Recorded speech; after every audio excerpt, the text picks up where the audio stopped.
In the shadows of space, a silent war is brewing. The United States has taken a bold step, deploying cutting-edge anti-satellite jammers aimed at disrupting China's powerful surveillance network. These devices, designed to blind China's Yaogan satellites, could redefine global security and spark a new era of space-based warfare. Why is this so important? These devices have the potential to disrupt surveillance networks, neutralize threats, and spark an intense game of cat and mouse with China.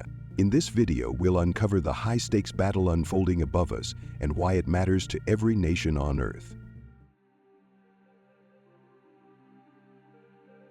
The United States has introduced a revolutionary tool in modern warfare, the Remote Modular Terminal, RMT, a state-of-the-art anti-satellite jammer. This isn't just another military gadget, it's a device with the potential to cripple an enemy's satellite capabilities, fundamentally shifting how conflicts are managed in the 21st century. These jammers target satellites by disrupting the signals they depend on to function. The primary focus of this deployment?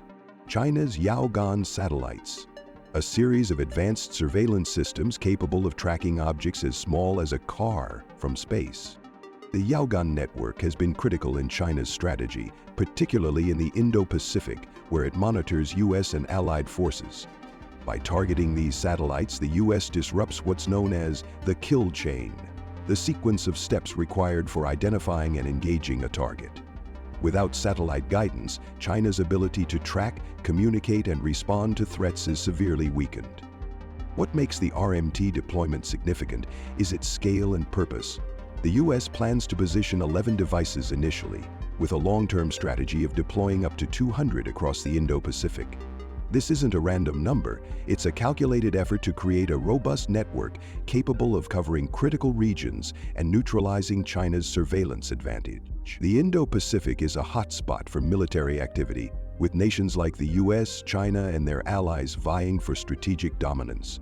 Control of this region is essential for maintaining supply routes, protecting allies, and ensuring freedom of navigation.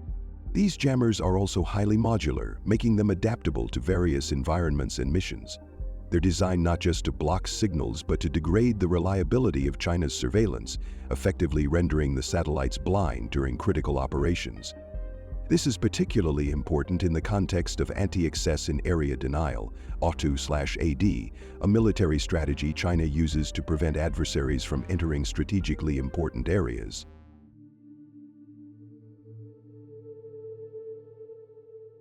China's satellite network, particularly the Yaogan series, has long provided it with a crucial edge in the Indo-Pacific.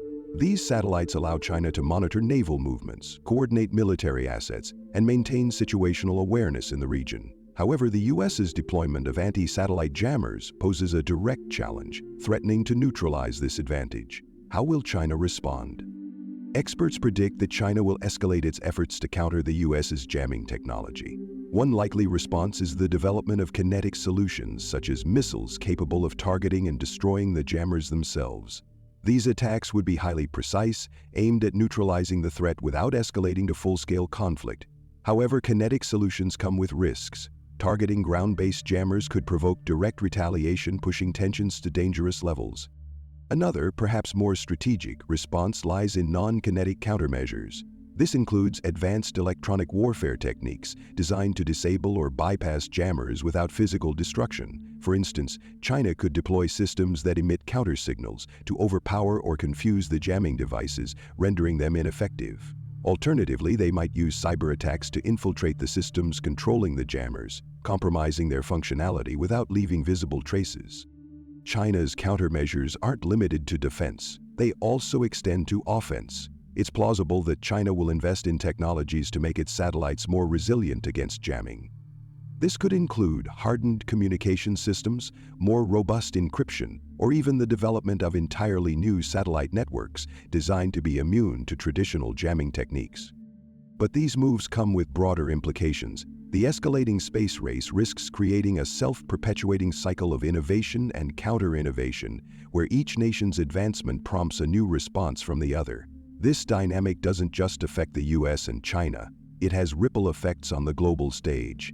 Allies of both nations must consider how to adapt their strategies and technologies in the face of this emerging competition. The deployment of anti-satellite jammers by the US represents more than just a tactical shift. It signals a transformative moment in global security and the nature of warfare. Space has long been considered the final frontier, but it is rapidly becoming the first battleground in conflicts of the future. What does this mean for the world, and why should we care? First, this move highlights the growing importance of gray zone tactics in modern warfare. These are actions that destabilize adversaries without crossing the threshold into open conflict. Jamming satellite signals is a prime example. It weakens the opponent's capabilities while avoiding the political and diplomatic fallout of direct military engagement. This approach is not unique to the US. We've seen similar strategies in conflicts like Russia's attempts to jam Starlink in Ukraine. However, gray zone tactics come with risks. They blur the lines between peace and war, creating uncertainty that can lead to unintended escalations.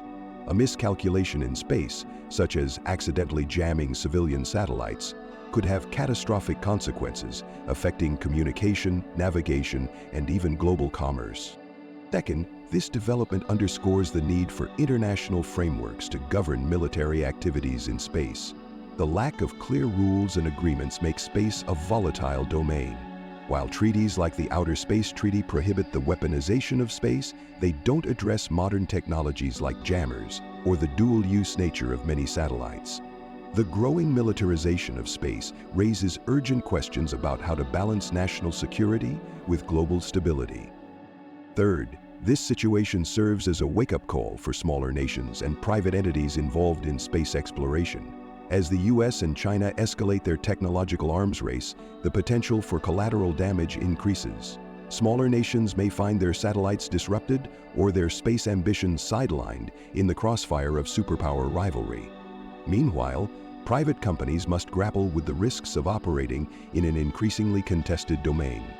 Ultimately, the deployment of anti-satellite jammers signals a shift in how nations project power and defend their interests.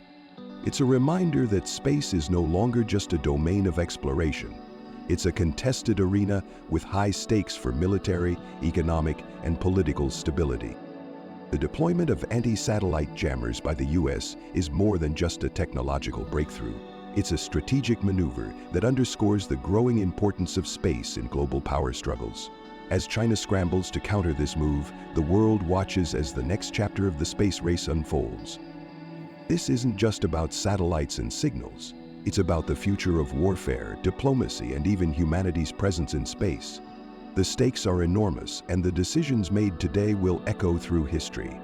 So, as we venture further into this new frontier, one thing is clear: space is no longer the final frontier, it's the next battleground. If you enjoyed this video, don't forget to like, share, and subscribe for more updates on space exploration and scientific discoveries. And don't forget to leave a comment below.